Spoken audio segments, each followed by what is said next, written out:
some studies are showing that the bias in hiring not only leads to fewer people of color being hired, but leads to more white men who are not qualified being hired. And in terms of supervision and promotion, white men tend to receive supervision and mentoring towards their next promotion, whereas all women and all people of color tend to be supervised towards doing the job they already have better. Welcome to Care More, Be Better, a podcast for people like you who care about the social impact of conscious companies and everyday heroes. Hear inspiring stories from those who put people and planet before profit and personal gain. You'll learn how you can make a difference, vote with your dollars, and get involved today. Here's your host, Corinna Bellizzi.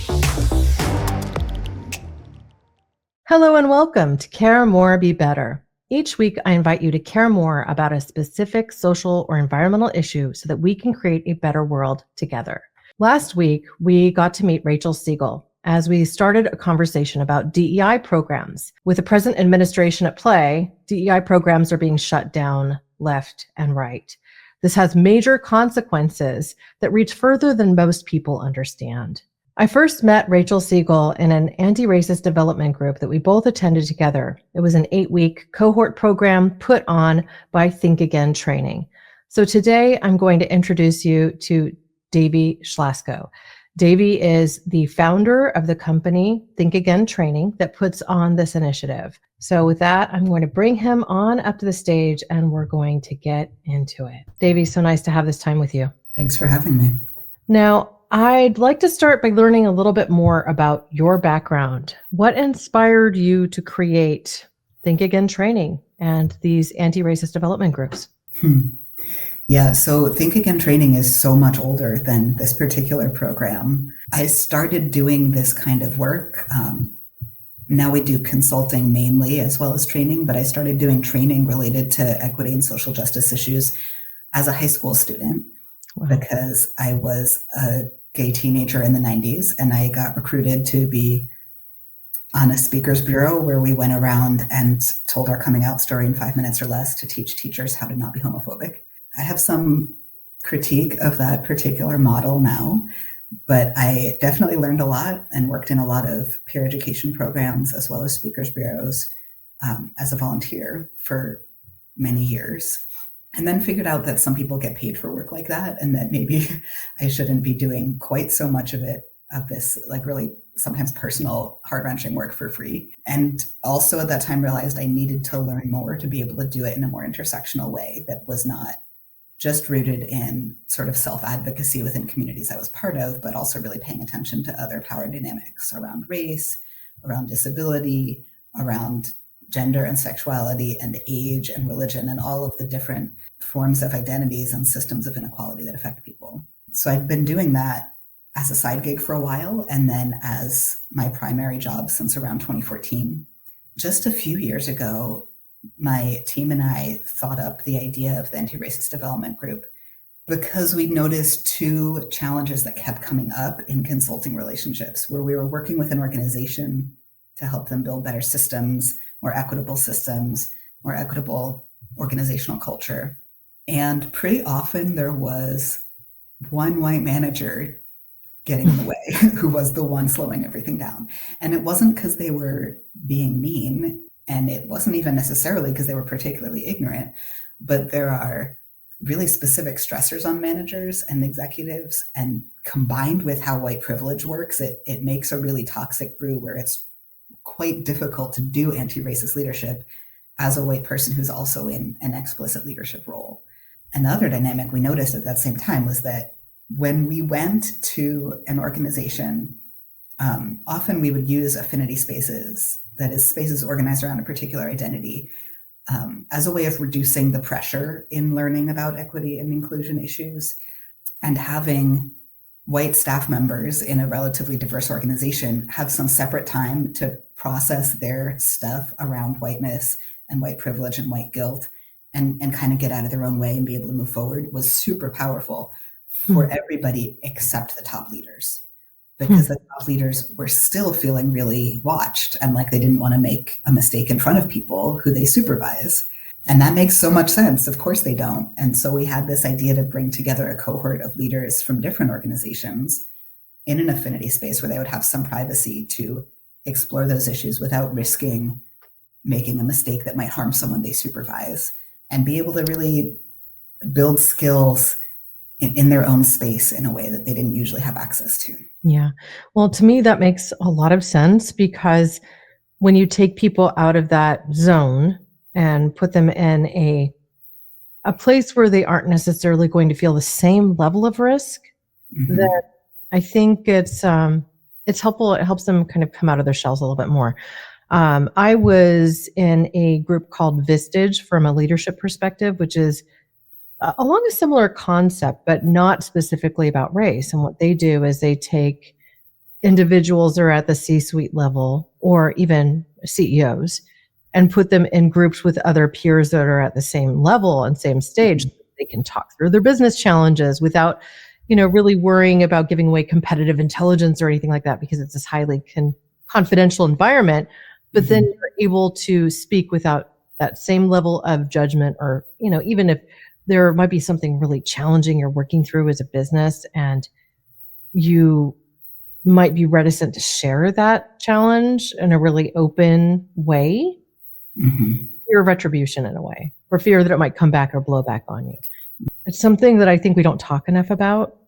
And when we talk about something like race, diversity, equity, inclusion at an organization, that individual might be in a cohort of other managers that are on board and that are really right there with them, or they might be kind of a sole champion that's fighting a tide and running against challenges that people from other companies might be better able to support them with. Thing that you've found through these cohorts? Yeah, absolutely. Your question reminds me of two pieces, and one is exactly just that people need support from outside their own organization, from people who aren't all tied up in the same power dynamics within their organization, the same personality dynamics, politics, right? Absolutely, yeah. Yeah. And who are in different kinds of organizations and different industries. And we work primarily with nonprofits, but also sometimes mission-driven businesses and government agencies and very different kinds and sizes of nonprofits. And each different kind of organization kind of has its own characteristic nonsense, that can be a little bit different. And there are problems that have been solved in some industries, but that those solutions aren't well known in other industries, right? So getting to hear from people who've tried a solution that just isn't part of what people imagine in your organization, but they did imagine it because they're in such a different place. That's been really valuable for some people.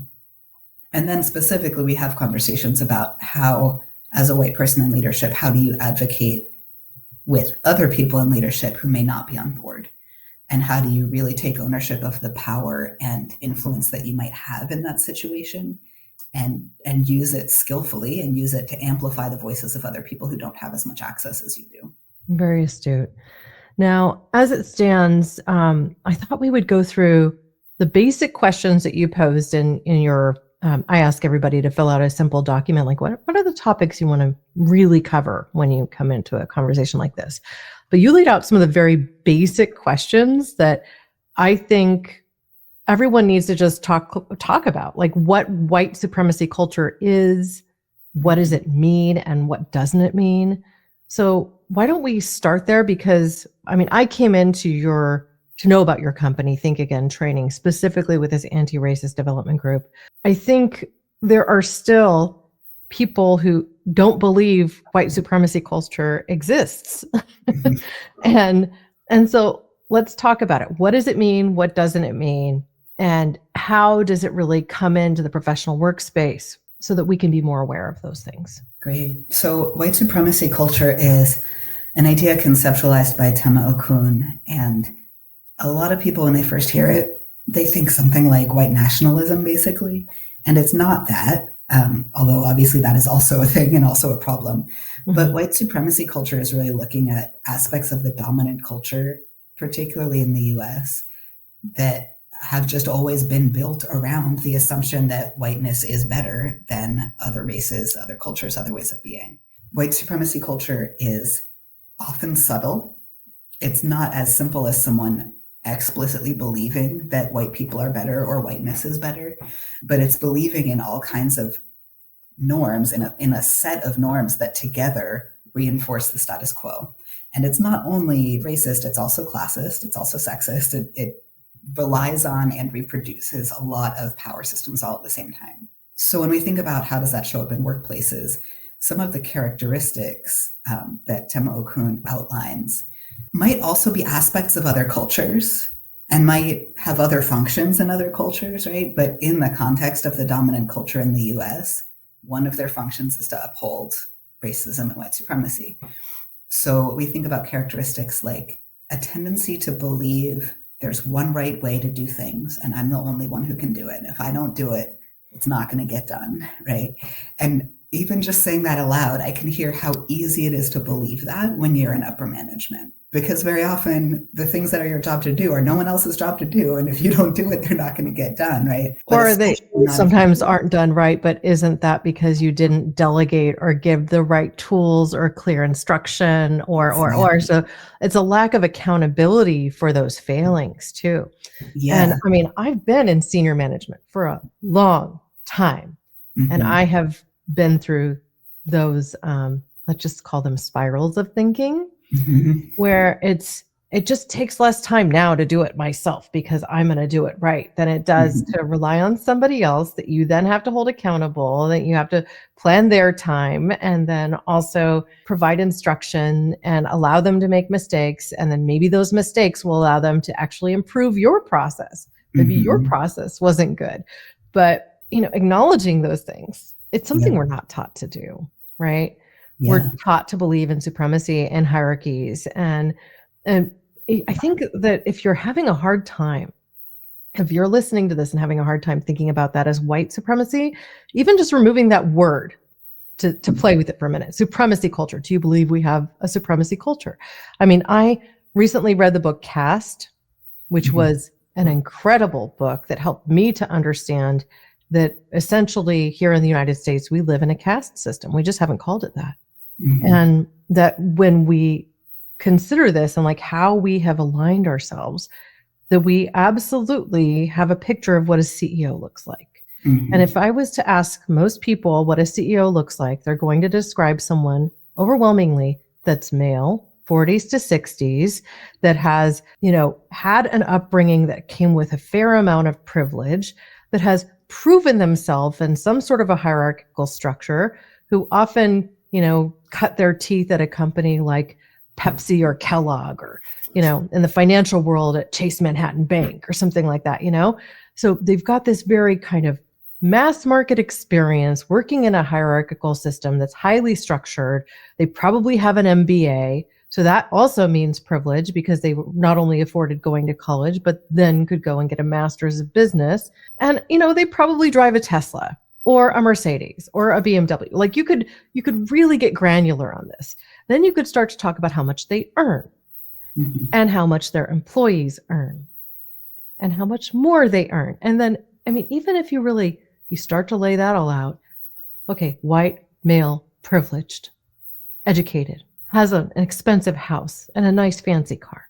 If you admit that, then you have to admit that there are rungs below it and you can start to get there. So, I feel like this is a conversation we need to have in America more and more, especially as a billionaire class is trying to take over. And guess what? White male billionaire class, for the most part, things are getting real and they're getting real ugly.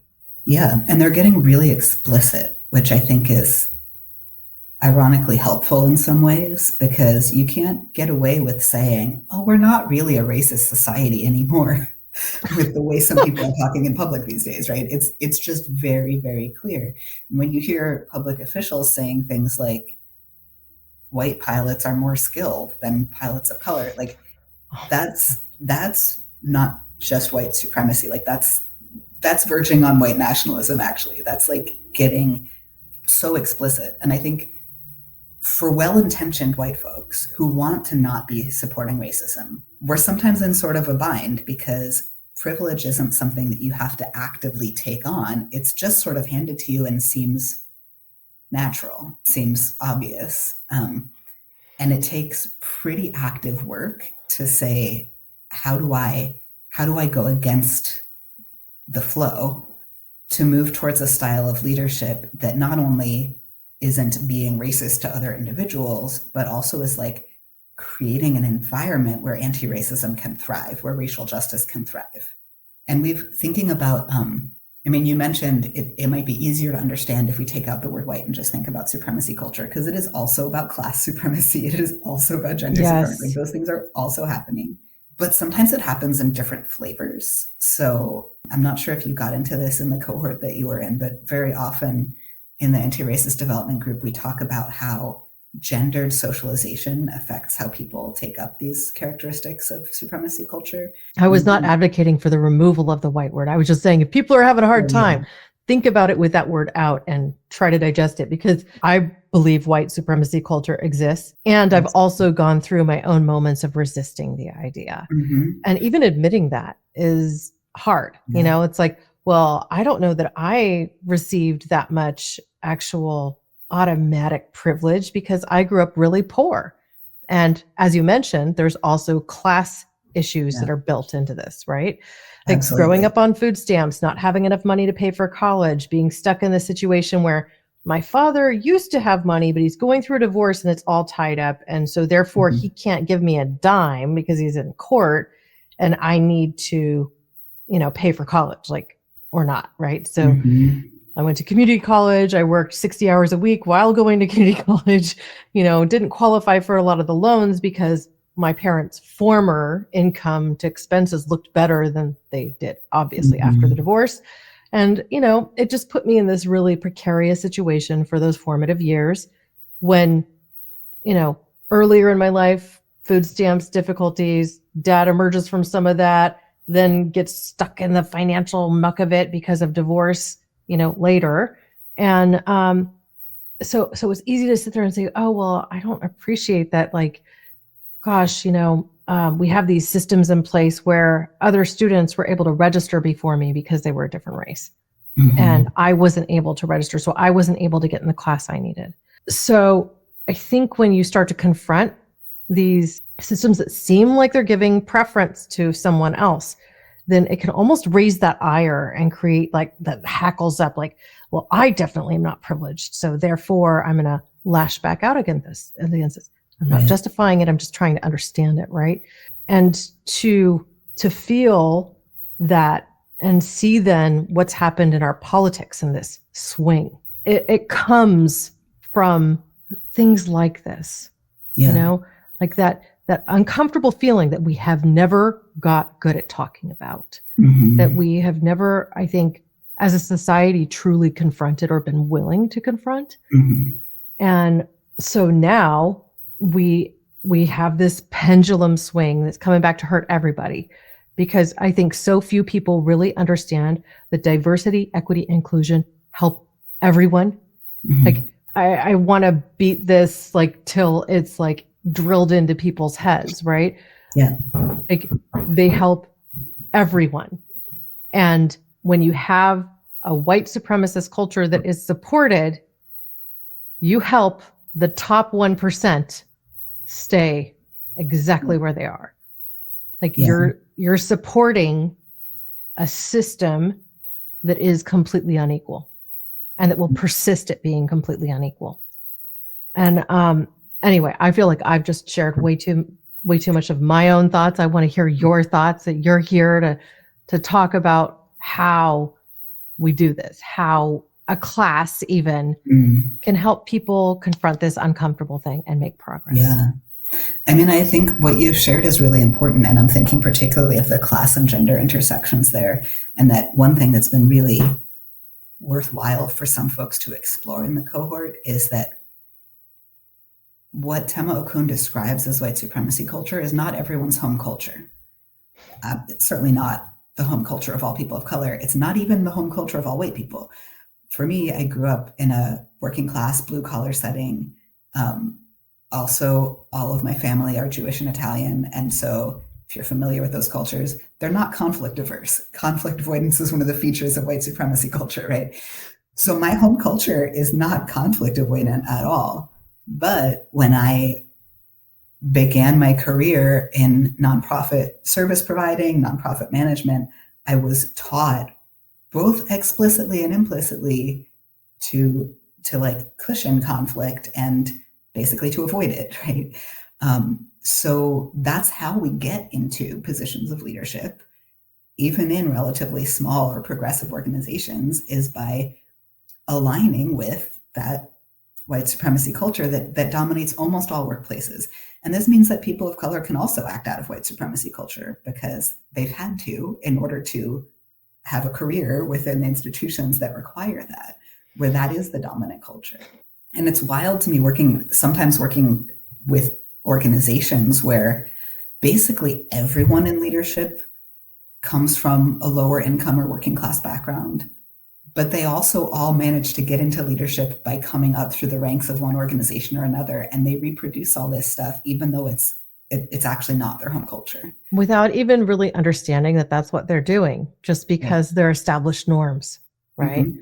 This is how people act in a business environment. Like I described that CEO earlier. That's what they look like. This is who you defer to because they're going to be in that position of power, right? Yeah. And I mean, as somebody who is a woman and has been in leadership for a long time, I've confronted that. I mean, you can't get through life in business without confronting the situation where I'm the more qualified and also have the better relationships with people in the organization, yet I'm not the one offered that job, right? It's someone else and they happen to swing different equipment, you know? Mm-hmm. And it's like, okay. And they also happen to be male. I mean, I don't want to get into too many specifics, but it's just like literally living in that situation in reality where you understand that that's really the only reason you didn't get the job. Yeah. And it wasn't charisma and it wasn't, lack of skill, wasn't lack of good connections within the company. It was, they preferred a man. Yeah. And that's one of the topics that the cohort program often covers is white supremacy culture in hiring. And a piece of that has been so valuable for me to think about is that when bias enters into hiring, it's not always bias against a group. Sometimes it's bias towards a group. Mm-hmm. And some studies are showing that the bias in hiring not only leads to fewer people of color being hired, but leads to more white men who are not qualified being hired. And in terms of supervision and promotion, white men tend to receive supervision and mentoring towards their next promotion, whereas all women and all people of color tend to be supervised towards doing the job they already have better. And white men are more likely to be hired or promoted for their potential, whereas all women and all people of color are more likely to get hired for the accomplishments that they've accomplished already. And so thinking about that, it's when somebody passes you over for a promotion, for example, because they prefer a man, it's not only because they prefer a man, it's because they prefer someone who does white supremacy culture better. And part of how white supremacy culture norms are defined in the first place is they're masculine. Like that's part of what we expect in a leader is really specific forms of masculinity that are more likely the home culture of people who are white and wealthy and male. Yeah, I got to tell you, the experience of interviewing, even for a Vistage group, feels very dominant culture, feels very, like interviewing to be on a board as an example, because that's essentially what the Vistage process is. If you're in the business world and you want to join a Vistage group, you go through an interview and the group has to vote you in, so to speak, right? Which is very much kind of along those lines, right? And I've also had the experience of interviewing at companies where I showed up for the job interview and got the immediate sense like, wow, this company is very bro. Like, I feel like if a guy comes in here who does CrossFit on the weekends and wears a flat brimmed cap, they've got the job over me because that's the culture of this space. And, that's okay. Like companies can have their own like internal cultures that are going to lean in one particular way or another. But when it feels like that's so dominant and like there's no way out or in, then you're doing something different. And it's not creating a culture where people are going to feel like they can show up as their true selves if it doesn't fit with that specific mold. So, I don't want to out the company, but like, you could probably guess like you're not going to go work for Buck Knives, for example, and not be into hunting or the outdoors and things like that. You're probably going to fit a specific mold. But I've seen even recently, if we look at something like Harley Davidson walked back their DEI culture. If there was one company that I would expect to do that, it would probably be Harley Davidson, right? I wonder how you think about those specific things. Like, are there instances where, like I've just described, you expect to see a more dominant hierarchical culture and feel like there's space for that, or is it something that we should work to, completely walk back or eliminate? Hierarchy is not necessarily the bad part. I think there can be hierarchy without necessarily falling into white supremacy culture any more than a non-hierarchical place, actually. And there's some really old and still valuable writing on this. An essay from a 70s feminist collective that's called The Tyranny of Structurelessness, where some feminists had this idea that like the hierarchical structures that we're working within are oppressive. And so we should try to have an organization without hierarchy, right? And what some of them found is that when you have an organization without formal hierarchy, informal hierarchy shows up and happens to align really closely with race and class and gender hierarchies, so that you haven't actually fixed it. You've just made it less explicit, right? Or informal could mean that somebody then, they're still wielding power. It's just coming from a different spot, right? Yeah, I worked for an organization, Nordic Naturals, for almost a decade, and we had a very flat organization, but really it was because the CEO wanted to have a direct say in everybody's decisions, right? So if he had a very flat organization, then it was easy to keep a hand in the pot to instead of having more of a structured hierarchy. And that works for a while. It can work to scale a company for a while, but after a while, you start to get some pain points, right? So what ended up happening in our case is that we would just really solve the challenges that arose through that by developing almost like mini groups of collaborators. And when I read, for instance, Adrienne Marie Brown's work on emergent strategy, and how she has spoken about murmurations of like starlings and how they work, like each part of the group is almost dictating what the whole group does. And so if you can picture these beautiful flocks of starlings and how they're kind of shifting in very structured patterns, essentially it means that there's groups of essentially 5 or 6 that are really reacting to one another within their peripheral vision, and that affects the movement of the whole if you look at the bigger picture. I found beauty in that kind of perspective, because I think we naturally or unnaturally kind of do that already anyway. There's a lot of business books out there that talk about the fact that, for instance, supervisors don't tend to be great at supervising more than 5 or 6 people. Like, you just can't do it very effectively and guide people to their best work product if you have more than that. So that's why you tend to have layers, and like you have a supervisor and a lead, and then teams and groups that kind of collaborate and work together like that. Companies get there a variety of different ways, but ultimately we end up doing that, whether or not I think there is a structure. I was not aware of this book, Tyranny of Structurelessness. It's an article, just like an article. Yeah. And some later thinkers added to it and wrote an article kind of hilariously called The Tyranny of Structurelessness, where they said, yeah, structure is helpful, but like you don't have to go all the way in terms of ending up with another hierarchy. It's kind of like the word anti-disestablishmentarianism or something. Yeah, it's like, what, anti-dis? Like, don't they count each other out? Or like, I don't know. That's really great. I want to actually pick up that article. One of the things I wanted to ask you about was to add to the reading list that Rachel and I started to develop and we put up on the blog page related to her episode. And I want to add this article, if I can find it, because I think that's great. There's such a thing as, I think, creating something that's so extreme that you can swing the other way and almost cause a pendulum shift back the other way. I think that's part of how we ended up with this crazy situation with Donald Trump in the White House for a second term.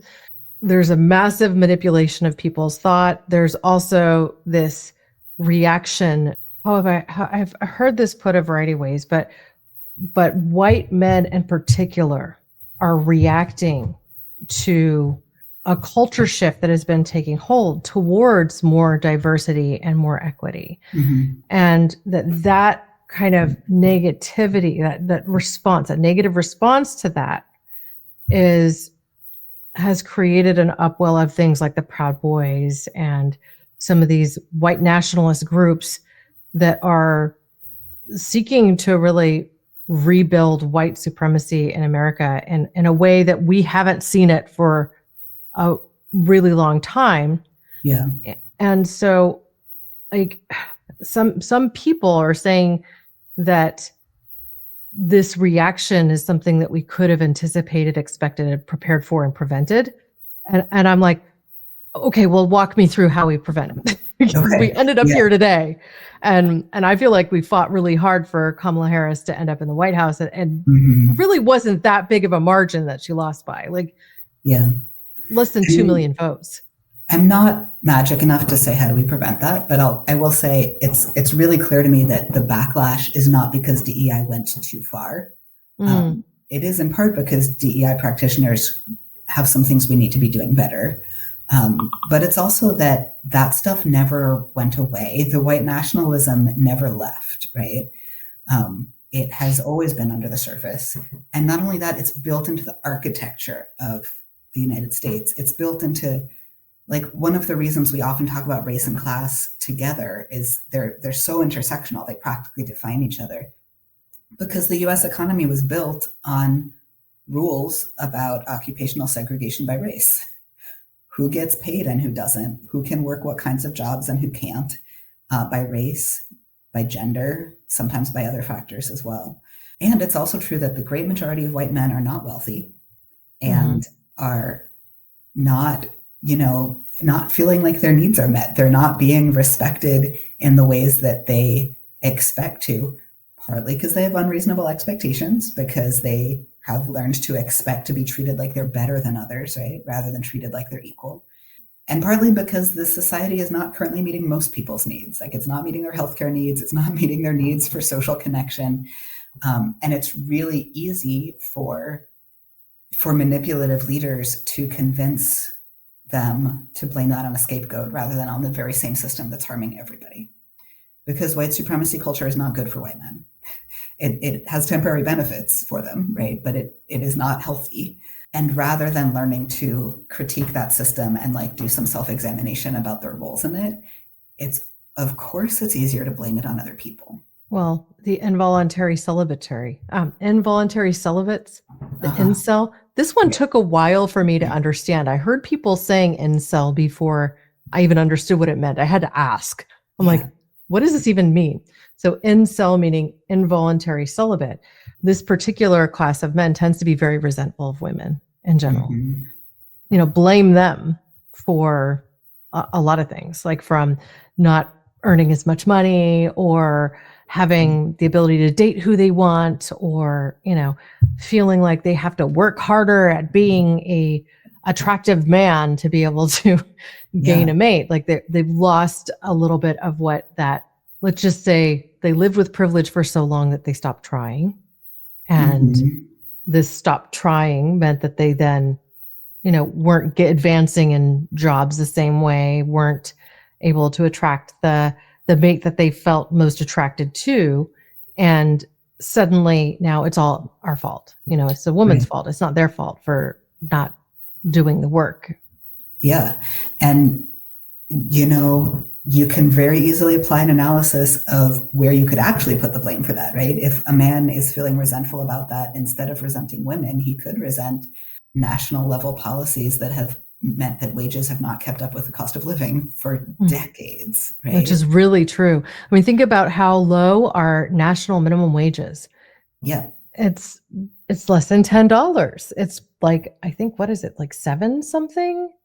I think $7.25. Yeah, the national minimum wage. I mean, in California, it's much different now, but we changed that at the state level. Mm-hmm. So it's like, you look at where we are nationally, who can survive on $7.25 an hour? Right. I mean, this is indentured servitude level of payment. Yeah. And that's classist, and it's bad for everyone. It's bad for people, well, I guess everyone except people at the very, very top of the income ladder. But it's bad for people all up and down. It's not just if you're working minimum wage, right? Because that also means that the place next door that's trying to be competitive by giving $3 more than minimum wage is still not giving you enough to live on. Mm-mm. And one major reason that the minimum wage is so low is because of racism, right? Even though not every minimum wage worker is a person of color, the racism that allows people to imagine low wage workers as people of color, and then imagine that they're only working those jobs because they're not good enough to get better jobs, makes people glad to vote for folks who are going to keep the minimum wage low, rather than recognizing that somebody making $15 an hour actually has a lot more in common with someone making $7.25 than they do with somebody who's a millionaire or billionaire, right? Man, the wage issue, the excuse that gets thrown out every time by Republicans, and I'd say for the most part Republicans, but I also hear this from some Democrats, is that they worry about inflation and we'll just drive inflation. Costs will go up for everything. Well, we didn't get inflation under control for the 3 years of COVID. We actually got it under control through policies that inspired more investment in things like green energy and growth initiatives. Like, you can control inflation, and we proved that. Biden proved that by supporting growth initiatives. Yeah. So, you do the two things at once. Like, you can architect a system that can support a rise of people that are well below the poverty line. Yeah. And like, I'm not an economist, but one thing I know is that there's more than one way that economies can work. And when politicians come out with a statement like, if we do this, then definitely this will happen, that's showing me that they are more interested in winning an argument than in finding a creative solution. And there's probably more than one way you could solve that problem, but only if you want to. Well, it'll cost major corporations money. It also costs small businesses money. It costs everybody money. I mean, that's the reality, right? People now. Yeah. Right. But businesses are people. But the reality is that so much money is in politics that's what's driving the machine more than the vote of the people. And we have got to get that under control. But it's not something that's easy to solve, especially given our political climes right now. Absolutely. I want to go back to kind of a smaller scale for a minute, because most of us can't directly impact federal policy very easily, but we can impact the places we work in, and especially if we have leadership. And one of the things I think about a lot is sort of how much energy is wasted in mission-driven organizations that are trying to do something really good for the world, and doing it messily and haphazardly, right?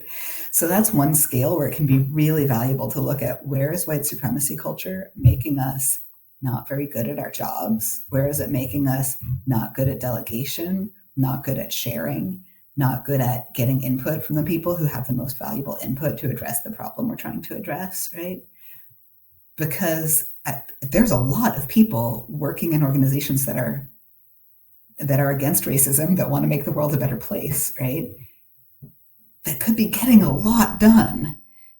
And also there's, a lot working against that. But for me, it feels like actually just crucial that when we're working for liberation, we do it well, and do it as well as we can, which doesn't mean doing it perfectly, right? That's another liability of white supremacy culture, is perfectionism. But it means doing it as well as we can today, finding out what went well and what didn't, and then doing it a tiny bit better tomorrow. I think that the ability to explore how do white supremacy culture and other models for thinking through racism make us not good at doing the good work we're trying to do is just a really crucial piece of that. Perfectionism is a tough one for me. And I think it is for a lot of people because we're rewarded based on doing things better, right? Mm-hmm. And I mean, I've been accused of being a perfectionist. That's something I'm working on. One of my dear friends, we call each other business besties, she tells me that perfection is the enemy of fun. Mm-hmm. And she's not wrong, right? And you also need to bake in, I think, some fun into your work. If everything has got to be so polished that it's perfect and nobody ever makes a mistake, first of all, it's not realistic. It's not true. Everybody makes mistakes and nothing is ever perfect. So how do we, move through that to get to something that is more accepting even of our faults? I mean, it's a big question. I'm not expecting you to have the answer, but I think my hope is that people can seek to understand how white supremacy culture in particular actually emboldens this perspective of perfectionism. So if you could speak to that, I'd love it. I can't solve it, but I do have a lot of ideas because it comes up all the time. One of the most common things I hear from white people in white affinity spaces is that they are afraid to make a mistake that causes harm.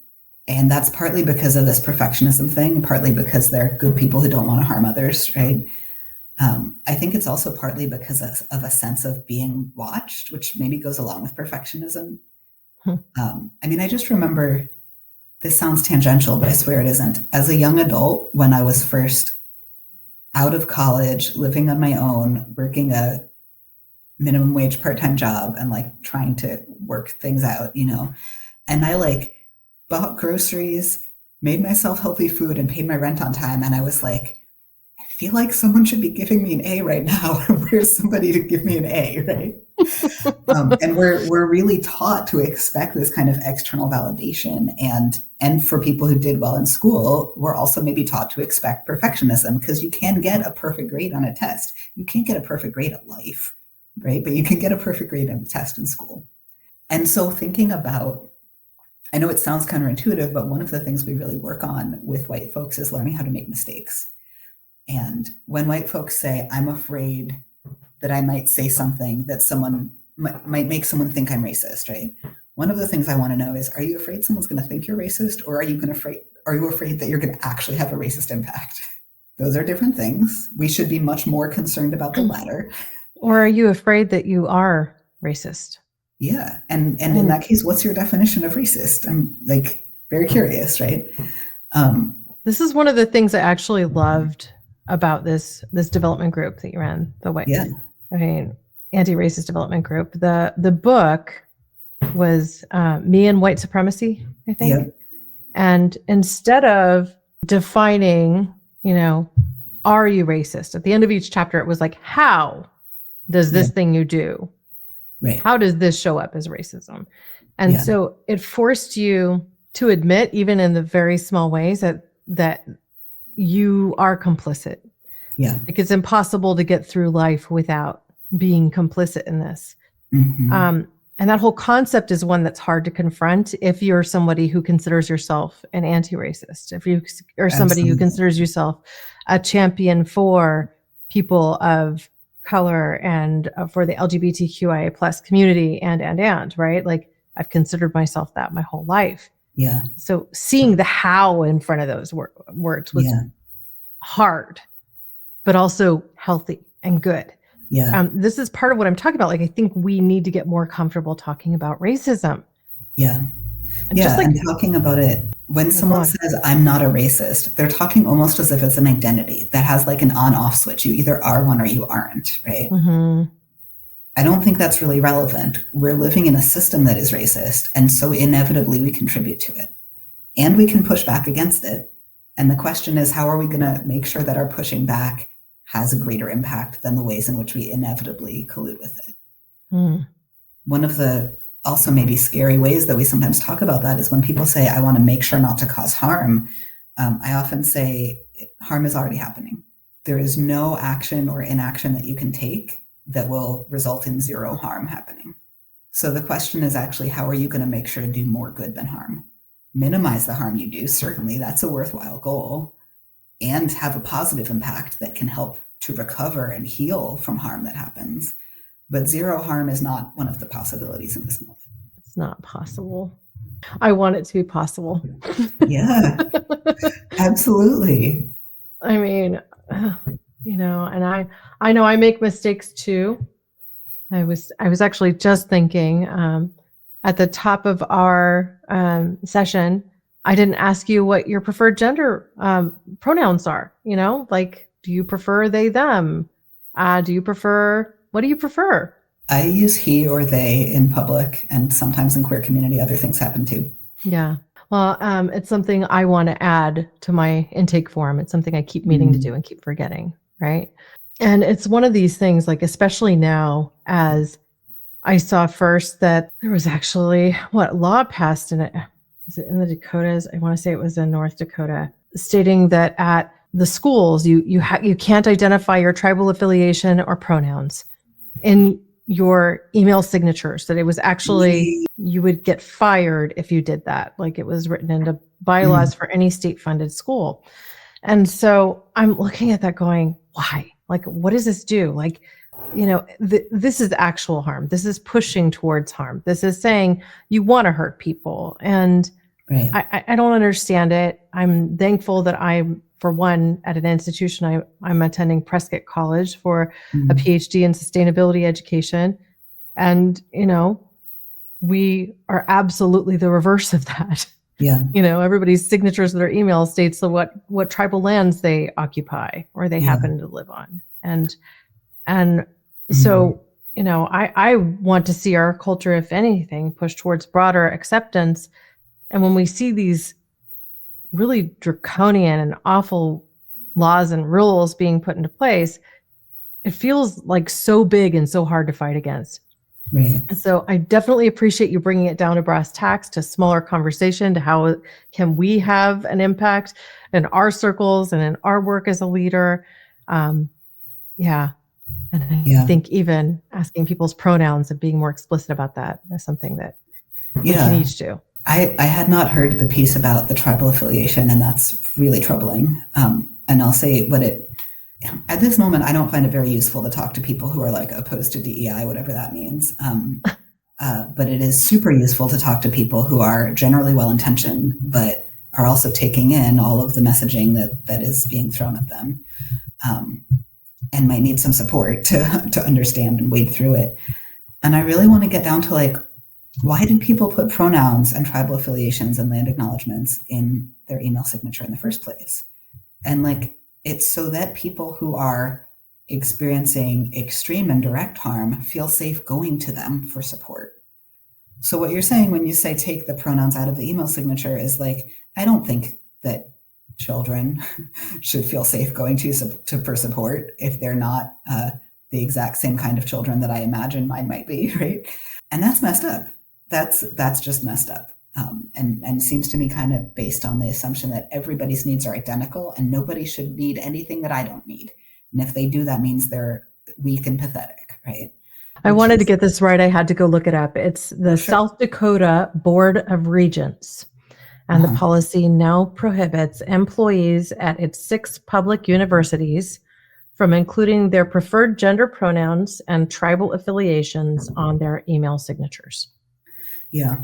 And I mean, and that was in May of 2024. So, little less than a year ago. It's facing a court challenge, and we'll see where that goes. Yeah. And it's just one of these things. It's like, what good does it do? Like, really?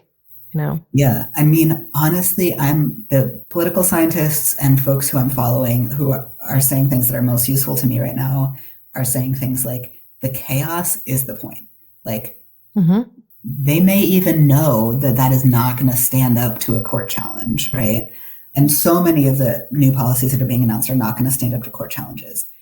But the chaos is disheartening. It makes us all freak out. It makes us all get sick from Steve stress. Bannon. It's his influence. Flood the zone is how he refers to it. Exactly. Like, And keep it's all the working. bad news coming so that we get overwhelmed and don't know what to do. Because if you're trying to move in 6 different directions at once, guess what? You go nowhere. Yep. And that's the point, right? Yeah.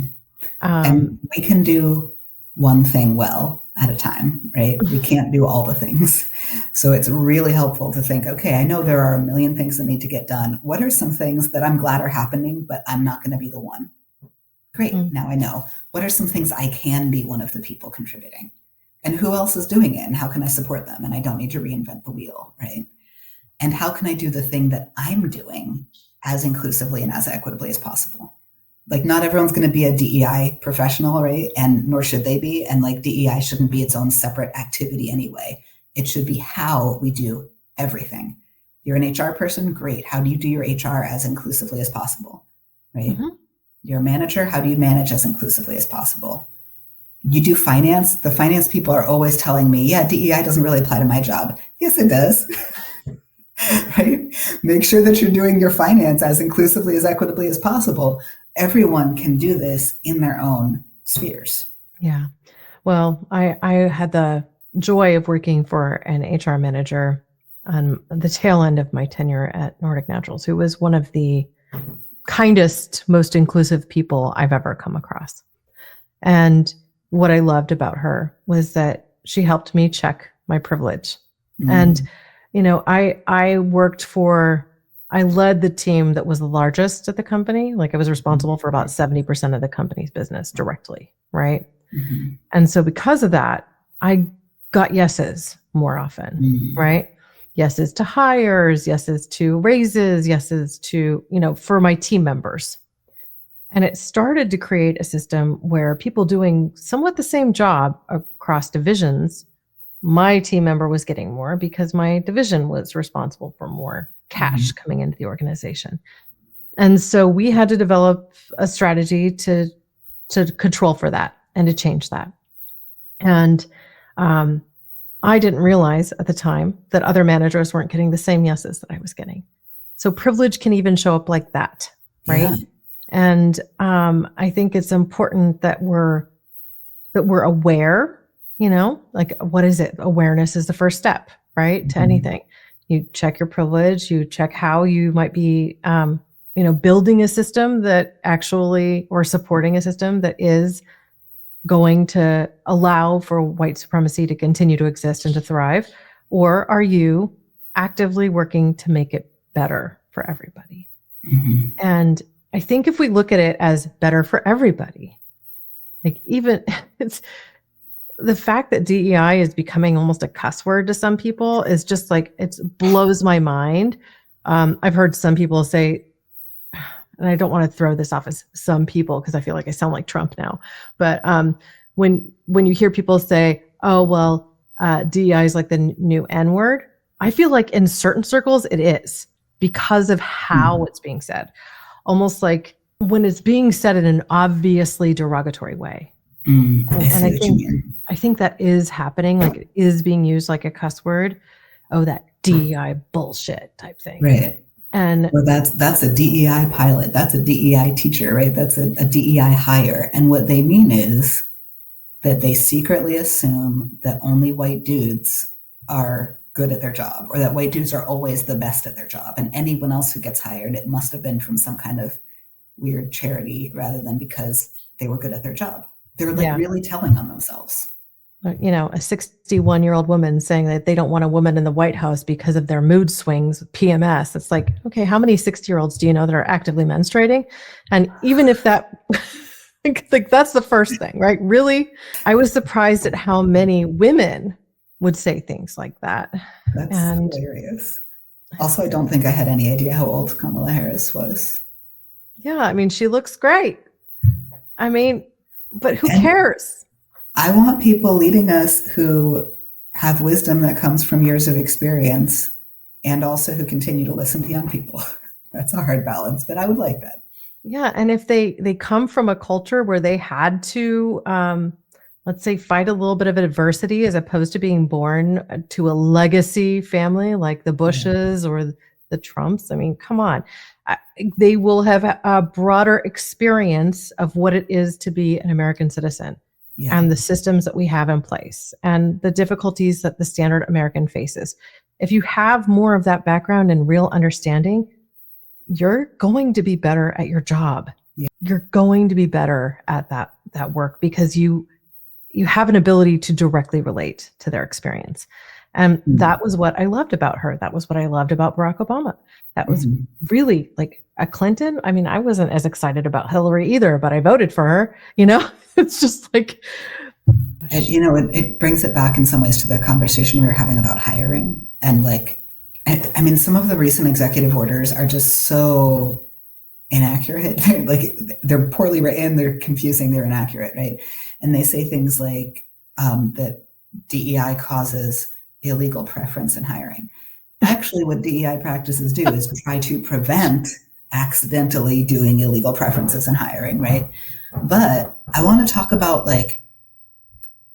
the law aside, it's not unreasonable to have some preferences. And what I mean by that is exactly what you were just saying about if you accomplished this thing because of being in a legacy family and always having everything handed to you, then, you still work to accomplish it. But if you accomplish this thing in spite of all these barriers, then we know some additional things about you, right? We know what you're able to get through and over in order to achieve things. And I also want to be cautious about kind of not fetishizing that too much, that that doesn't mean adversity is good for people.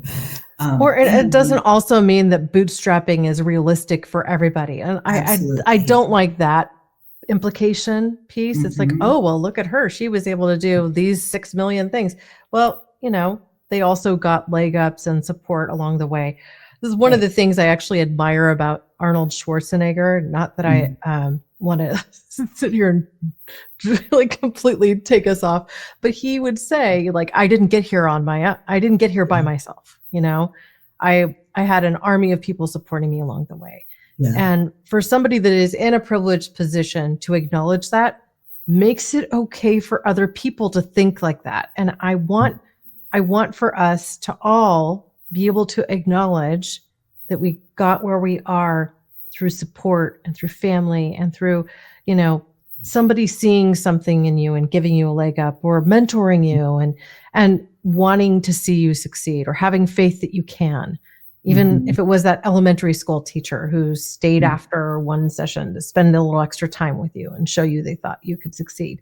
There's so many instances like that throughout all of our lives that it's important to remember that. It's important to think I didn't end up here on my own. And likewise, people don't get held down on their own either.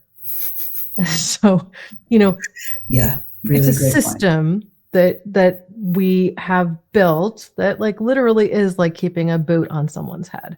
I'm going to step on you to keep you down. So being a part of the solution, that's what we're here to talk about. That's what we're here to do. That's what you're doing with Think Again training. I love the Antiracist Development Group that you ran. I was only able to make about half the sessions because of my crazy life. And I regretted every one that I missed. So I'm putting my little vote in the cap for participation there. I know you also run a variety of other courses, and I am going to be connecting with your collaborator, Janae Peters, soon about another anti-racist development group that she's running specifically for people of color. So we'll learn more about that, but what other courses are you presently running, and what more would you like to share about Think Again training before we close today? Great. So the other courses, we have the Anti-Racist Development Group for white managers and executives, another one for managers of color and executives. There's a cross-class dialogue circle, which is mostly not for people to get better at their jobs, but is for really personal exploration around the impact of growing up in a class system. Those are the cohort programs that we're running currently. And we also have a really exciting self-paced training that is not the annoying kind that I know we've all had to do where you have to click to prove you're still watching the video. It's actually interactive, including interacting with other humans, about trans inclusion. There's a 2-part self-paced training that's available now.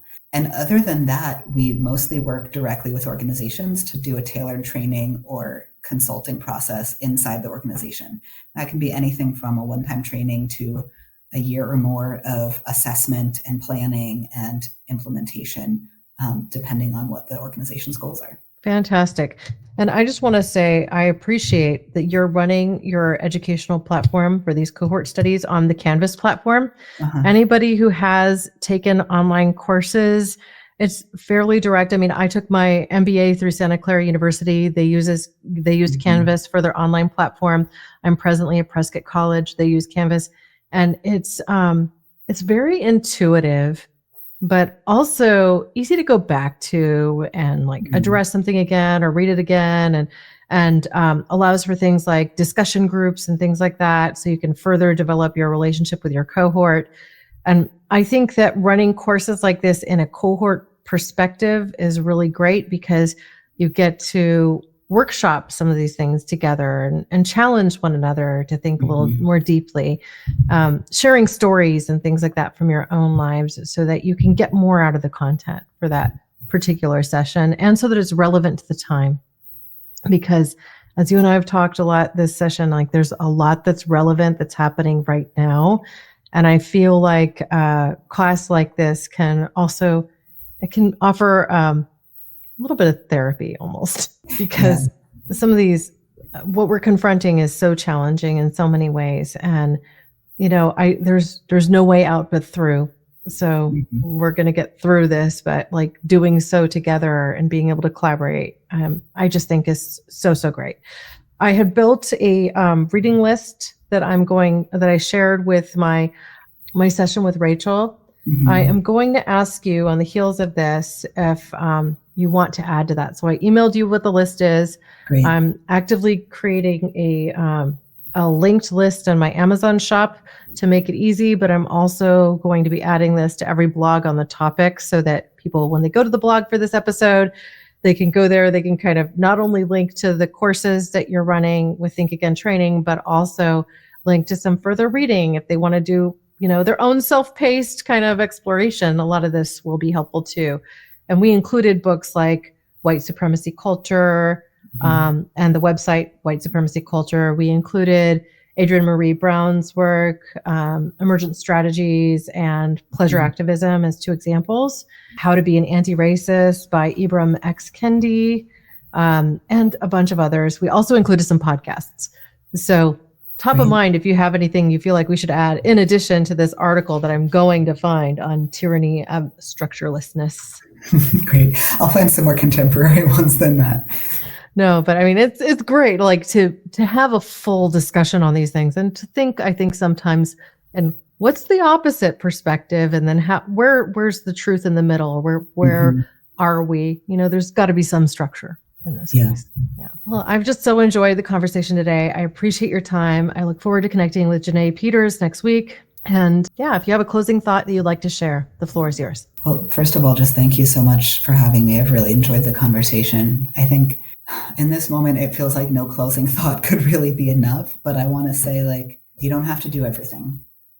You have to do something, and you can. You can't do everything, but you can do something. And I've really appreciated, in particular, the things you've said about, like, we all got here with a lot of people's help. That's how anybody ever gets anything done. That's being human. So we can't do everything. We have to do something, and we have to do it together. I love that. Thank you so much for joining me today, Davey. This has been my pleasure. To find out more about Davey Shlasko and Think Again training, please visit our show notes. You'll find direct links to their social media and website, as well as to the blog page of this episode, which includes the additional resources that we discussed, as well as links to related episodes. While you visit our blog page on caremorebebetter.com, you'll find the video version of this podcast, complete transcripts, links to past episodes, and again, recommended reading and podcast list. While you visit caremorebebetter.com, please join our newsletter. You'll be the first to know about new episodes as they drop. Plus, for every new subscriber, we are planting a tree through our partnership with Forest Planet. Now, I'm also planting that tree for subscribers of the podcast. So if you're listening on Apple Podcasts or watching on YouTube and you subscribe, every single person who adds I'm going to go ahead and plant another tree. Yes, that means I would plant more than one tree for each person. And it's something I'm thrilled to do, again, through this partnership with Forest Planet. Thank you for being a part of this pod and this community, because together we really can do so much more. We can care more, we can be better, we can help take that boot off your neck and off your head so we can fight back against all the problems that we're seeing today and build a future that truly supports diversity, that celebrates equity, and that builds a future for everyone. Thank you. Thanks for listening to Care More, Be Better, a podcast for social good. To make sure you never miss an episode, subscribe, rate, and review wherever you listen to podcasts, and share with your friends to help us reach more people and spread more social good.